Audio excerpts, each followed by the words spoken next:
प्यारे बच्चों, इस वीडियो के अंदर हम अभिकथन और तर्क से संबंधित प्रश्नों को कैसे हल किया जाता है उसके बारे में हम विचार करेंगे। तो ये प्रश्न मैंने लिया है 9वीं कक्षा विज्ञान विषय से लिए हुए हैं और इनको देखें कैसे हल करें। इनको जानने से पहले मैं एक बार आपको बताना चाहूँगी कि 8वीं क्लास तक जो हमारे प्रश्न पत्रों में प्रश्न आते थे वो मुख्य तौर पे 2 तरीके के होते थे। एक तो वैकल्पिक तरीके के होते थे और दूसरे आपको पूरे वर्णन के साथ विवरण वाले प्रश्न होते थे। तो वैकल्पिक में आप मल्टीपल चॉइस करते थे, बहुविकल्पी प्रश्न होते थे, रिक्त स्थान होता था, वहाँ पे एक दूसरे को सही और गलत वाले उत्तर वाले होते थे और कहीं पे आपको 2 कॉलम दे दिया गया था और उनको आपस में मैच करना होता था। तो इस टाइप के आप छोटी क्लासेस में 8th तक कर चुके हैं।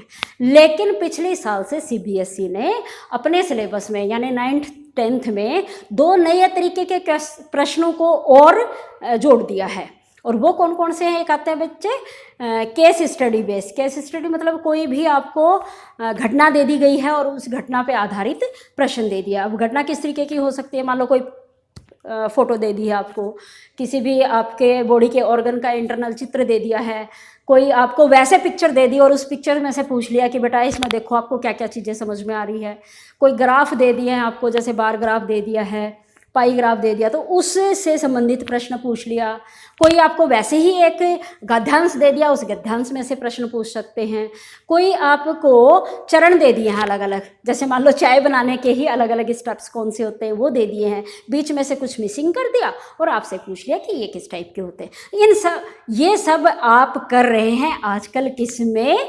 CCT प्रैक्टिस में। CCT practice critical and creative thinking, तार्किक एवं क्रियात्मक सोच, तार्किक एवं सृजनात्मक सोच, क्रियात्मक नहीं सृजनात्मक, क्रिएटिव का मतलब होता है सृजनात्मक। उसमें आप केस स्टडी वाले क्वेश्चंस रेगुलरली कर रहे हैं हर सब्जेक्ट के अंदर, हर विषय पे आप आ रहे हैं। आपके पास हिंदी के भी आ रहे हैं, इंग्लिश के भी आ रहे हैं, आपके पास ये भी अभिकथन और तर्क से संबंधित प्रश्न भी आपके पास आ रहे हैं। लेकिन कहीं हम अटक जाते हैं।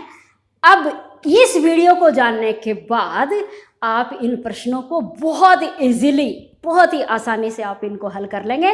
तो इसके लिए मैं कुछ चालें आपको बताने वाली हूँ, कुछ ट्रिक्स, कुछ टिप्स देने वाली हूँ। क्या है? एक तो आपको जो भी 2 तथ्य दिए हुए हैं, 2 कथन दिए हुए हैं, मेरे बताने से पहले प्रश्न में ही एक बात लिखी आएगी, उसको ध्यान से देख लेते हैं। क्या लिखा आएगा? एक आपको नोट दिया हुआ होगा क्या कि नीचे 2 कथन दिए गए हैं, 2 वाक्य दिए गए हैं, जिनमें से एक कथन अभिकथन है जिसको कि हम इंग्लिश में असर्शन बोलते हैं और उसका सिंबल क्या दे दिया है? इसमें इन्होंने A लगा दिया है। वह दूसरा तर्क R है। इन दोनों कथनों के संदर्भ में निम्नलिखित में से सही विकल्प चुनें। ठीक है, दोनों कथनों को दिए हुए हैं। अभी मैं बताती हूँ प्रश्न पे कि किस तरीके के कथन आपके सामने आएंगे।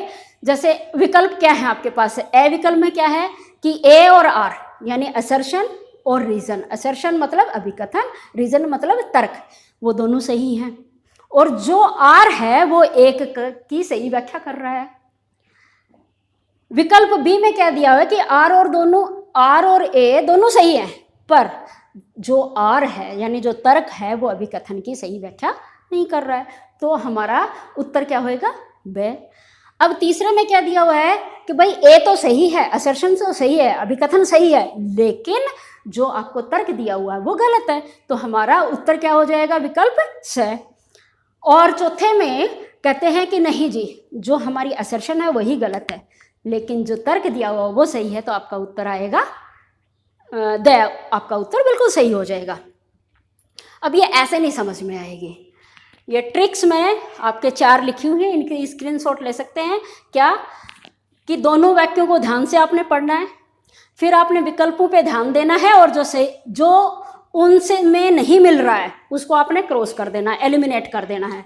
फिर आपने क्या करना है कि कथनों में नहीं है, सही है या गलत है, अगर ये शब्द दिए हुए हैं कोई से भी वाक्य में तो उनको हाईलाइट कर देना, उनके नीचे अंडरलाइन कर देनी है। दोनों कथनों को जोड़ने के लिए, क्योंकि इसलिए आदि शब्दों को जोड़ो और फिर देखो कि हाँ हमारी कहानी कहीं ठीक बैठ रही है। फिर देखना आप इन प्रश्नों का हल चुटकियों में कर लेंगे। हाँ जी, देखिए प्रश्न मैंने लिया है आपके पहले अध्याय में से कि ठोस कार्बन डाइऑक्साइड सूखी बर्फ कहलाती है। आपको बताया होगा टीचर ने कि जो आपकी सॉलिड कार्बन डाइऑक्साइड है उसको हम ड्राई आइस भी कहते हैं, जो कि सर्जरी वगैरह में काम आती है। ये आपको अभी कथन बिल्कुल सही लग रहा है, तो आपका अभी कथन सही है, आपने टिक कर दिया। रीजन क्या दे रहे हैं कि गैस के अणु तीव्र गति से चलते हैं।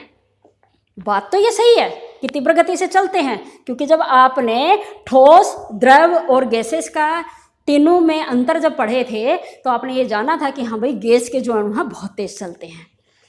दोनों बात आपकी सही है। अब आपका स और द में से नहीं हो सकता, क्योंकि स क्या कह रहा है कि भाई ए सही है आर गलत है, द कह रहा है कि ए गलत है आर सही है, तो ये दोनों तो हमारे विकल्प हो ही नहीं सकते इसमें। ये बात तो इन कथनों ने काट दी है, क्योंकि दोनों कथन हमारे सत्य हैं। अब हमने ये देखना है कि ए और ब में से कौन सी होनी चाहिए भाई, तो हम क्योंकि लगाएंगे इसमें आगे। ठोस कार्बन डाइऑक्साइड सूखी बर्फ कहलाती है क्योंकि गैस के अणु तीव्र गति से चलते हैं। अब ये तो बात कहीं जमी नहीं है, तो मतलब कि दोनों सही तो हैं, परंतु जो आर है वो एक ही सही व्याख्या नहीं दे रहा है। तो विकल्प क्या आ जाएगा बच्चों हमारा, ये क्या, ब। इस प्रश्न का उत्तर क्या हो गया, ब।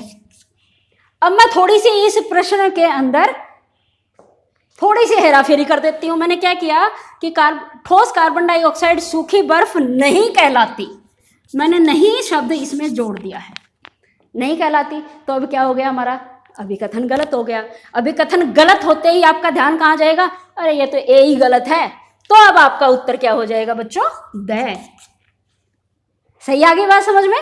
लेकिन मैंने यहां नहीं ना लगा के, मैंने यहां पे गैस के अणु तीव्र गति से नहीं चलते, उस नहीं को वहां से काट के यहां नहीं लगा दिया।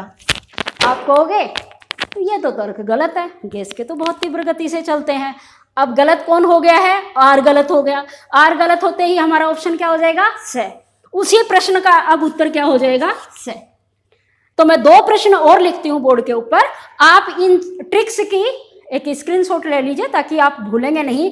इन चारों चालों को आपने आजमा के इन प्रश्नों को बहुत आसानी से हल कर लेना है। अभिकथन और तर्क वाले प्रश्नों को थोड़ा और गहराई से जानने के लिए आइए इन 2 अन्य प्रश्नों के ऊपर हम ध्यान दें। पहला दूसरे प्रश्न में मैंने अभिकथन लिया है कि कोशिका झिल्ली प्रोटीन व वसा की बनी होती है। आपने 5वें अध्याय में किया है कोशिका संरचना में कि हाँ, जो कोशिका झिल्ली है वो वाकई में प्रोटीन और वसा की बनी होती है, यानी कि हमारा अभिकथन सही है, राइट।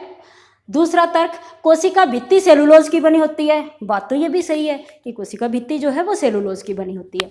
अब ये दोनों वाक्य हमारे बिल्कुल सही हैं, सही हैं, तो स और द में से तो कोई उत्तर हो ही नहीं सकता इसका, हमने दोनों को काट दिया भाई, ये नहीं है। उसमें तो क्या कहते हैं, या तो एक सही है या आर सही है, ठीक है।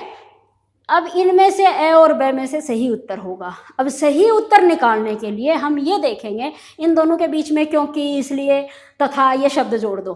कोशिका झिल्ली प्रोटीन और वसा की बनी होती है तथा कोशिका भित्ति क्योंकि कोशिका भित्ति सेलुलोज की बनी होती है। तथा में तो फिर बात सही हो जाती है, क्योंकि आएगा यहाँ पे। अब जो आपका रीज़न है, जो तर्क है, वो आपके अभिकथन की सही व्याख्या नहीं कर रहा है।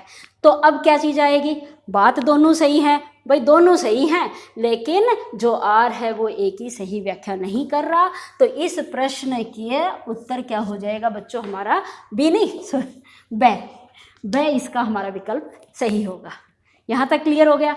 अब इसमें कुछ और चेंज कर सकते हो, आप बना सकते हो कि जैसे स्टेटमेंट को नहीं चेंज करना, नहीं लगा सकते हो, ठीक है। मान लो मैंने कह दिया कि कोशिका भित्ति सेलुलोज की नहीं बनी होती, यहाँ पे नहीं लगा दिया। अब नहीं लगाते ही मेरा जो तर्क है वो गलत हो गया। तर्क गलत होते ही उत्तर कौन सा हो जाएगा हमारा, भाई ए तो सही बोली है इन्होंने कि कोशिका झिल्ली जो प्रोटीन और वसा की बनी है, लेकिन कोशिका भित्ति कह रहे कि सेलुलोज की नहीं बनी हुई। तो हमारा विकल्प क्या आएगा बच्चों, स।